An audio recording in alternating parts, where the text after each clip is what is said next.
Hello hi friends, నేను ఇప్పుడు ఒక స్టోరీ చెప్దామని చేస్తున్నాను. ముందు పాట పాడతాను, అప్పుడు మీకు మ్యాటర్ అర్థమైంది, అంతే కదా.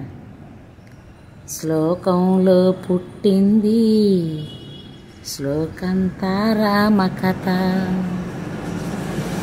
శ్లోకంగా మిగిలింది మిగిలిన ఈ అమ్మ కథ. బ్రతుకంతా బలిగాని ఎడారైన ప్రేమల్లో.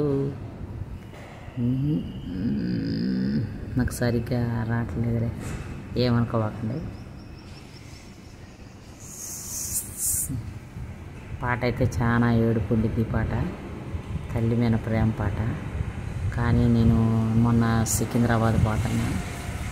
సికింద్రాబాద్ వెళ్తుంటే అక్కడ ఫుట్పాత్ మీద ఉంది ఒక పెద్ద ఆవిడ. పాపం ఆవిడ వాటర్ బాటిల్ కూడా తీసుకోలేక నేనేమో బస్సులో ఉండా ఫ్లైఓవర్ కింద తీసుకోలేక తోడుకుంటున్నా పాపం. ఆ వాటర్ బాటిల్ ఎట్ట తోడుకుంటా తీసుకుంటున్నా పాపం. నాకు అది చూసి చాలా బాధేసింది. అసలు నిజంగా కొడుకులు కానీ కూతురు కానీ ఉండారా లేదో, లేకపోతే పరిస్థితి ఏంది ఉంది, ఉంటే మంచిగా చూసుకోవాలి కదా, మరి లేకపోతేనా. ఎందుకంటే కొంతమంది పాపం దురదృష్టం చాలామంది ఉండరు కదా ఒక్కొక్కరికి. అందువల్ల అట్లా ఉందా, లేకపోతే ఉండి కూడా అట్ట ఇడిచారా, నాకు కొంచెం అట్ట మైండ్లోకి వచ్చింది. పాపం ఈ ఎండలకి మంచినీళ్ళు అవుతున్నాయి కావాలా, అట్లా తాగుతుంది పాపం. అది కూడా ఓపిక లేదు ఆమెకి.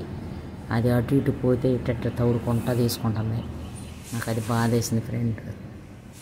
ఎవరైనా సరే తల్లిదండ్రులు ఉండవాళ్ళని దూరం పెట్టబాకండి, దగ్గర పెట్టుకొని చూసుకోండి. లేదంటే ఎవరన్నా లేరు అంటే ఎవరికన్నా చెయ్యాలి సాయం అంటే కూడా మన ఇళ్ళ పక్క వాళ్ళు ఉండగానే వాళ్ళకి కొంచెం హెల్ప్ చేయండి ఫ్రెండ్స్.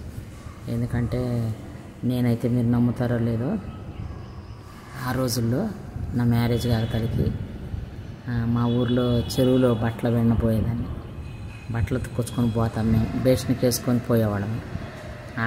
నేను వెళ్తుంటే ముసలోళ్ళు ముగ్గురు అయినా సరే, రోజుకి ఇద్దరైనా సరే, అమ్మ ఈ లంగా జాకెట్ ఉతుక్కరమ్మ, నాయి కూడా ఉతుక్కరమ్మ అని ఇచ్చేవాళ్ళు. నేను అసలుకి వెనకాడేదాన్ని కాదు.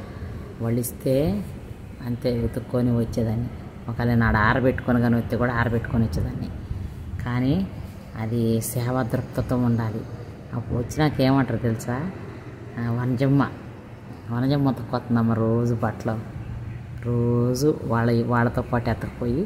ఎందుకంటే మా ఈ సిటీయే, చీరాల సిటీయే, కానీ అప్పుడు మేము చిన్నప్పుడు చెరువులు అవి ఉండేవి, అక్కడికి ఉతుక్కొచ్చుకునేవాళ్ళం బట్టలు. మాది పెద్ద ఫ్యామిలీ. మా వదినోళ్ళు ఏమి ఇంట్లో పనిచేసేవాళ్ళు, నేను బట్టలు వేసుకొని పోయేదాన్ని. అప్పుడు నేను వెళ్తుంటే ఒక్కొక్క రోజు ఏమో దుప్పటిస్తారు, ఒక్కొక్క రోజు ఏమో బట్టలు ఇచ్చేవాళ్ళు. అమ్మ ఎత్తుకొచ్చి అమ్మని, వనజమ్మ ఉతుక్కొచ్చింది అమ్మ ఈ దుప్పటే, ఎంత బాగా ఉతుక్కొచ్చిందో చూడమ్మ అని చెప్పుకుంటారు ముసలోళ్ళు. అట్లా చేసేదాన్ని. మీరు కూడా ఫ్రెండ్స్ ఒకవేళ ఇప్పుడు అట్ట ఉతుక్కొచ్చేది లేదు కదా, వాటర్ అయినామండి. ఒకవేళ వాషింగ్ మిషన్ ఉంటే వాషింగ్ మిషన్లో నన్ను వేసిండి. నన్ను కానీ ఎవరైనా అడిగితే నా వాషింగ్ మిషన్లోనే వేసేస్తా. ఇప్పుడు వాషింగ్ మిషన్ ఉంది కదా, ఇప్పుడు ఎవరు అడగట్లే పాపం ముసలోళ్ళు. ఇప్పుడు కానీ నేను హైదరాబాద్లో ఉంటున్నా కదా, ఎవరైనా అడిగితే కంపల్సరీగా వాషింగ్ మిషన్లోనే వేసి ఉతికేస్తా వాళ్ళకి బట్టలు. మీరు కూడా అలా హెల్ప్ చేయండి ఫ్రెండ్స్. పాపం అట్లా నిరుత్సాహం చేయొద్దు. వాళ్ళు చాలా కష్టపడి పిల్లల్ని పెంచుతారు. ఒకవేళ లేని వాళ్ళు, ఒకవేళ ఉండవాళ్ళు అయితే వాళ్ళకి మంచి మాటలు చెప్పి, నీతి మాటలు చెప్పి వాళ్ళని ఒప్పిద్దాం. ఓకేనా ఫ్రెండ్స్?